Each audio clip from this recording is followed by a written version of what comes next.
बिस्मिल्लाहिर्रहमानिर्रहीम। अस्सलाम वालेकुम। DTV के साथ मैं हूँ रुमैसा कुरैशी। नाज़रीन, chief of army staff general Asim Munir ने ऐसे हालात में अमेरिका का दौरा किया है जब पाकिस्तान अंदरूनी और बैरूनी तौर पर मुख्तलिफ सियासी और माशी चैलेंजेस का सामना कर रहा है। अंदरूनी तौर पर शदीद नोयत के सियासी अदम इस्तेहकाम की कैफियत है। मुल्क में नए इंतखाबात का डोल डाला जा रहा है। रियासत पाकिस्तान के लिए इस वक्त एक बड़ा चैलेंज इन इंतखाबात को शफाफ बनाना है ताकि आलमी दुनिया में इन इंतखाबात की जो है वो साख बन सके, जबकि ज़मीनी हक़ाइक़ कोई और कहानी बताते हैं। दूसरी तरफ अफ़गानिस्तान की जानिब से मुसलसल गैर यकीनी हालात का सामना है। अफ़गान तालिबान पाकिस्तान में दहशत गर्दाना कार्रवाइयाँ कर रहे हैं और काबुल में कोई शख्स या इदारा पाकिस्तानी आवाज़ पर कान धरने को तैयार नहीं। इन हालात में गैर कानूनी तौर पर मुकीम अफ़गान महाजरीन की वतन वापसी के फैसले ने कई आलमी दोस्तों को तशवीश में मुब्तला किया है, लेकिन रियासत पाकिस्तान ने इस हवाले से जुर्रतमंदाना मौक़िफ़ इख्तियार करते हुए इनकी वापसी जारी रखी है। नाज़रीन, जिससे पाकिस्तानी मईशत पर मुस्बत असरात मुरतब हुए हैं और जराइम की शरह में भी नुमाया कमी देखने को मिली है। रिवायती तौर पर पाकिस्तान में आर्मी चीफ का मनसब संभालने वाले जल्द अमेरिका का दौरा करते हैं, लेकिन जनरल आसिम मुनीर ने नवंबर 2022 में आर्मी चीफ का मनसब संभाला। इसके बाद वो चीन, सऊदी अरब, मुत्तहिदा इमारात और बरतानिया के दौरे पर गए, लेकिन एक साल की तवील सोच विचार और इस पर इदारा जाती कोऑर्डिनेशन के बाद उन्होंने अमेरिका का सफ़र इख्तियार किया।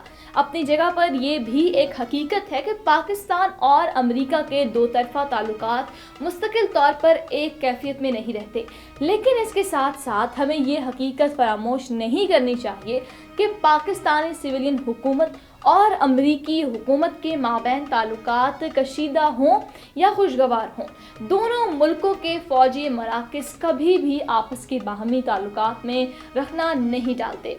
बुरे तरीन हालात में भी GHQ और पेंटागन के माबैन रवाबित बरकरार रहते हैं, और अगर ये कहा जाए तो गलत ना होगा कि सियासी हुकूमतों के माबैन जब कहीं सरदमहरी आती है तो GHQ और पेंटागन मिलकर इस कशीदगी को ख़त्म करने में अपनी अपनी हुकूमतों की मदद भी करते हैं और राब्ताकार का किरदार भी अदा करते हैं, क्योंकि ये दोनों फ़ौजी इदारे समझते हैं कि दोनों ममालिक के माबैन सिक्योरिटी के मामलात पर ताल्लुकात बहुत गहरे हैं और कोई भी इदारा इन ताल्लुकात में किसी नोयत का तातुल अपनी अपनी रियासत के मुफाद में नहीं समझता। नाज़रीन, आज भी वाशिंगटन और इस्लामाबाद के माबैन ताल्लुकात में गर्म जोशी नहीं है। इस सरदमहरी के आलम में जनरल आसिम मुनीर अपने पहले दौरे अमेरिका पर तशरीफ़ ले गए तो देखना होगा कि वो दोनों ममालिक के माबैन ताल्लुकात किस हद तक बहाल कर सकते हैं और इन ताल्लुकात के हवाले से मुस्तकबिल का मंजरनामा क्या होगा।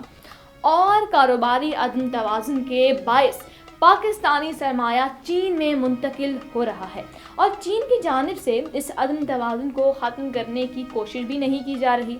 चीन के BRI फ्लैगशिप मंसूबे CPEC की वजह से पाकिस्तान फ्रंट लाइन स्टेट का किरदार अदा कर रहा है, लेकिन इसके माशी समरात पाकिस्तानी कौम को नहीं मिल रहे।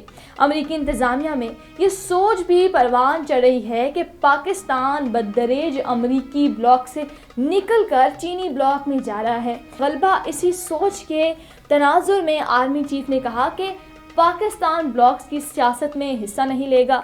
मईशत के बाद दूसरा बड़ा मसला दहशत गर्दी है। पाकिस्तान कल अदम TTP की दहशत गर्दी का शिकार है, लेकिन अमेरिका इस वजह से TTP के खिलाफ कार्रवाई नहीं कर रहा, क्योंकि इनके ख्याल में तालिबान दाइश के खिलाफ जंग लड़ रहे हैं, लिहाजा इनके मुफादात का तकाजा है कि तालिबान के खिलाफ कार्रवाई ना की जाए, जबकि पाकिस्तान इस हवाले से शदीद परेशानी से दो चार है। देखना ये होगा कि रियासत की सबसे बाअसर शख्सियत की जानिब जो है वो अमेरिका को किस हद तक ये बावर करवाया जा सकता है कि पाक अमेरिका ताल्लुकात की बेहतरी के लिए एक तरफ तो दहशत गर्दी ख़त्म करने के लिए अमेरिकी किरदार की और ताउन की ज़रूरत है, तो दूसरी तरफ मईशत की बहाली के लिए भी अमेरिका का दस्ते ताज़ुन जो है वो ضروری ہے۔ ناظرین، امید کرتی ہوں کہ آج کی ویڈیو آپ کو پسند آئی ہوگی۔ پسند آنے کی صورت میں ہمارے چینل کو سبسکرائب، ویڈیو کو لائک اور اپنی رائے کا اظہار کامنٹ سیکشن میں لازمی کیجیے گا۔ مجھے دیجیے گا اجازت، اپنا خیال رکھیں، اللہ حافظ۔